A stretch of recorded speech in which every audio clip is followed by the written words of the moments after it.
गेल्या 3 ते 4 दिवसांपासून संततधार पाऊस जो आहे तो कर्जतसह बदलापूर आणि इतर शहरांमध्ये पडत आहे। त्यामुळे बदलापूरमधून वाहणारी उल्हास नदी जी आहे या उल्हास नदीने आता धोक्याची पातळी जी आहे ती ओलांडलेली आहे। आपण पाहू शकता की ही उल्हास नदी आहे आणि दुथडी भरून जी आहे ती उल्हास नदी आपल्याला वाहताना आपल्याला दिसते। त्याचबरोबर आपण जर पाहायला गेलं तर प्रशासनाकडून अग्निशमक दलाचे जे कर्मचारी असतील ते देखील आता सतर्क आणि ॲक्शन मोडवरती आपल्याला पाहायला मिळतात। नागरिकांची देखील या नदीला पाहण्यासाठी गर्दी जी आहे ती आपल्याला पाहायला मिळते। आपण जर पाहायला गेलं तर या नदीमधील जी धोक्याची आपण जी पातळी म्हणतो एकंदरीत ती जी आता ती ओलांडलेली आहे आणि खेडणी असतील त्याचबरोबर ह्या धोकादायक ज्या गोष्टी असतील त्याने देखील आता ही नदी जी आहे ती ओलांडताना आपल्याला दिसते। त्यामुळे नागरिकांनी देखील आता सतर्क राहण्याच्या सूचना ज्या आहेत त्या देण्यात येतात। खरं तर पाहायला गेलं तर संततधार पाऊस जो आहे तो शहरामध्ये पडत आहे। त्यामुळे आता नदी किनारी जे नागरिक आहेत त्यांनी देखील सतर्क राहण्याच्या सूचना आता प्रशासनाकडून देण्यात येत आहेत। किरण तेलगोटे, लोकशाही मराठी, बदलापूर। जी परिस्थिती आहे तुम्ही सगळ्या परिस्थितीचा आढावा घेता। सकाळपासूनच आपण या परिस्थितीचा आढावा घेत आहोत।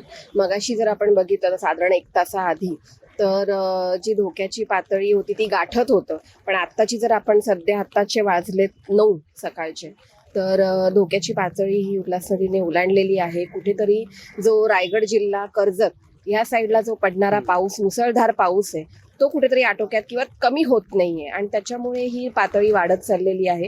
पण अद्याप आम्ही सर्व ठिकाणी आत्ता मगाशी दौरा करून आलो, सोनिवली गावात असू देत किंवा आपल्या हेंद्रेपाडा परिसर असू देत किंवा भगवती हॉस्पिटलचा सगळा परिसर, पण अद्यापही रस्त्यांवरती पाणी किंवा ह्या भागांमध्ये पाणी अजूनपर्यंत शिरलेलं नाहीये किंवा जे पाणी बॅक मारतं ते अजूनपर्यंत नाहीये। पण मात्र पाण्याची जी धोक्याची पातळी आहे ती मात्र नदीने ओलांडलेली आहे।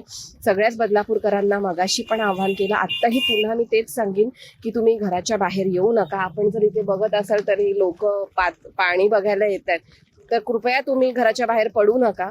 आणि जर अशी काही वेळ आली आपत्कालीनची तर आपलं जे प्रशासन आहे, आपलं जे KBMCचं आपत्कालीन दल आहे आणि जे फायर ब्रिगेडचे जवान आहेत ते सगळे अगदी व्यवस्थित सुसज्ज आहे। आपलं प्रशासन सुसज्ज आहे। स्थलांतरित जरी लोकांना करण्याची वेळ आली तरीही आपण त्यासाठी तयार आहोत।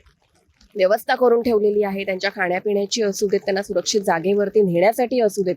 आपण जर बघितलं तर आपले कर्मचारी देखील 48 तास झाले ते अतिशय बारकाईने इथेच आहेत, ह्या परिस्थितीवरती लक्ष ठेवून आहेत।